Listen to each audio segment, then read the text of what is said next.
नमस्कार स्वतंत्र उपस्थापना को स्वागत करुछि मु शक्ति दर्शक बंधु पृथ्वी आड़ को मारी आसुछि बड़ विपद नवेम्बर रे अटैक करिवे एलियन एपरि किछि आकलन करिसंती हार्वर्ड विश्वविद्यालय महाकाश विज्ञानी सेमाने दाबी करिसंती कि नवेम्बर रे पृथ्वी रे पहुंचीबे एलियंस आ सेमाने पृथ्वी उपरे करि पारंती आक्रमण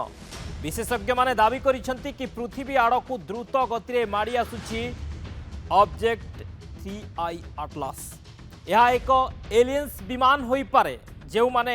आम ग्रह उपरे आक्रमण करि पारंती ए रिपोर्ट को जारी करिसंती वैज्ञानिक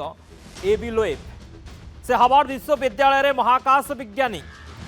से एलियंस को उपरे पुस्तक मध्य लिखिसंती और से सब बळे दाबी करूछंती कि पृथ्वी उपरे निश्चित भावे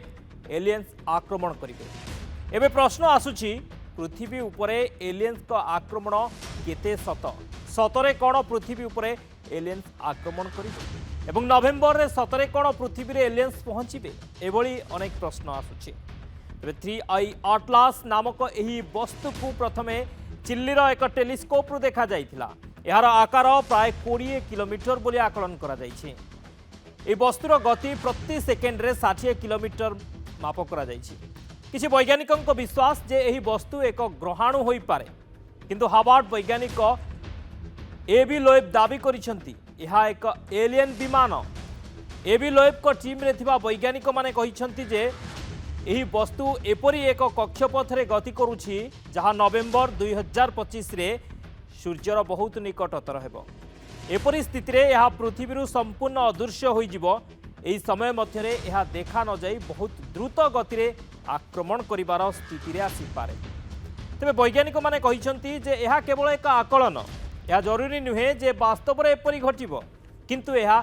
असाधारण यह शीघ्र एवं अति निकटरू अध्ययन करा जिबा आवश्यक वैज्ञानिक माने कहिसंती कि जदि तथ्य सत्यता रही तेबे यह मानव जाति पाई गंभीर एवं विनाशकारी परिणाम आनी पारे तेबे एठी कहि रखुछु कि एबी लोएब प्रायतः क्षुद्र ग्रह को नहीं एपरी अजब दाबी करती पूर्व 2017 रे से ओमुआम नामक एक ग्रहाणु विषय में समान दाबी करथिले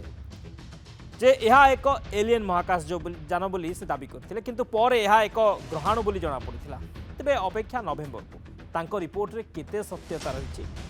ता समय कहबो किंतु एलियन को नहीं अनेक समय एभली चर्चा होइथाय एभली आलोचना होइथाय एलियन को स्थिति उपस्थिति को नहीं अनेक समय आमे मध्य आलोचना करिछु जे प्रकृति रे कोन एलियन अछि एवं जो दाबी हार्वर्ड वैज्ञानिक करुछंती सेथिरे केते सत्यता रही आम ए संपर्क अधिक आलोचना करबा आम सहित वैज्ञानिक डॉक्टर चित्तरंजन मिश्र अच्छे डॉक्टर मिश्र आपको स्वागत करुच्ची नंदीघोष टीवी की डॉक्टर मिश्र आम अनेक समय एलियंस को नहीं आलोचना करिछे एवं एलियंस को स्थिति तांको उपस्थिति एवं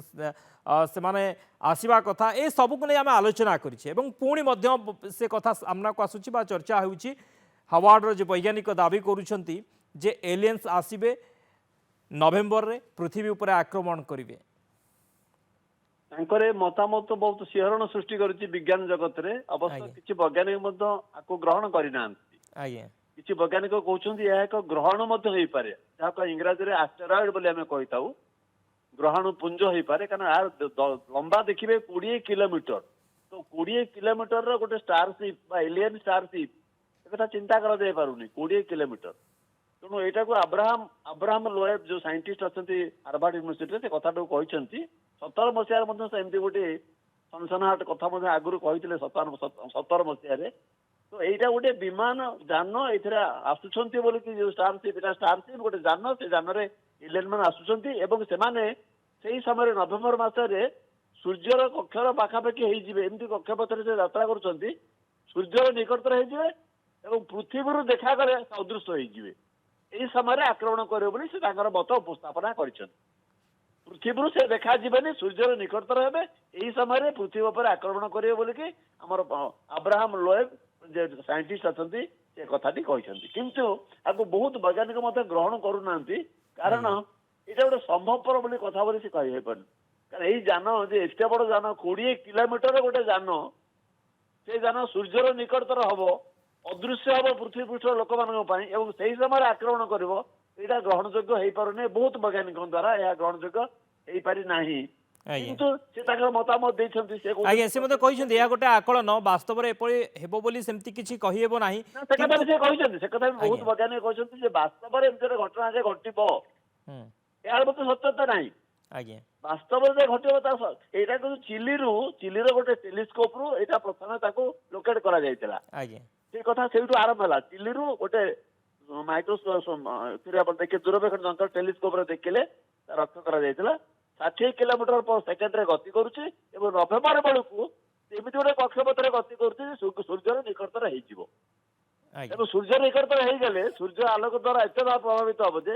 ପୃଥିବୀର ଲୋକମାନଙ୍କ ପାଇଁ ଅଦୃଶ୍ୟ ହେଇଯିବ ଏବଂ ସେଇ ସମୟରେ ପୃଥିବୀକୁ ଆକ୍ରମଣ କରିବ ବୋଲି କୁହାଯାଉଛି କିନ୍ତୁ ତାଙ୍କର ମତକୁ ମଧ୍ୟ ବହୁତ ବୈଜ୍ଞାନିକ ଗ୍ରହଣ କରି ପାରୁନାହାନ୍ତି କାରଣ 20 କିଲୋମିଟର ଗୋଟେ ଷ୍ଟାର ସିପ୍ ଏଲିଏନ ମାନେ ଆସୁଛନ୍ତି ଏଇଟା ବହୁତ ବୈଜ୍ଞାନିକ ମାନେ ଗ୍ରହଣ କରି ପାରୁନାହାନ୍ତି ଇଏ ଗୋଟିଏ ବସ୍ତୁ ନୁହେଁ ଇଏ ଗୋଟେ ଗ୍ରହାଣୁ ବା ଆଷ୍ଟରଏଡ ଏଇଟାକୁ ବୋଲି ବହୁ ବୈଜ୍ଞାନିକ ମଧ୍ୟ ମତ ଦଉଛନ୍ତି ତେଣୁ ଏଇଟା ଯେ ନିଶ୍ଚିତ ଭାବେ ଘଟିବ ଆର କିଛି ସତ୍ୟତା ନାହିଁ ବୋଲି ବହୁ ବୈଜ୍ଞାନିକ କହିଛନ୍ତି ଆଜ୍ଞା बहुत बहुत धन्यवाद सर आलोचना डॉक्टर चित्तरंजन मिश्र थे आम सहित ए संपर्क अधिक आलोचना करुले जहाँ वैज्ञानिक अवार्ड वैज्ञानिक दाबी करुँचे सत्यता रही तो परवर्ती समय जमापड़ किंतु से जहाँ दाबी करुँचे पृथ्वी आड़ को एलियंस माड़ी आसुंच एलियंस एक विमान पृथ्वी आड़ को माड़ी आसुची एमाने आम ग्रह उपरे आक्रमण करिपारंती एबी लोएब ए रिपोर्ट जारी करिसेंती हार्वर्ड विश्वविद्यालय महाकाश विज्ञानी।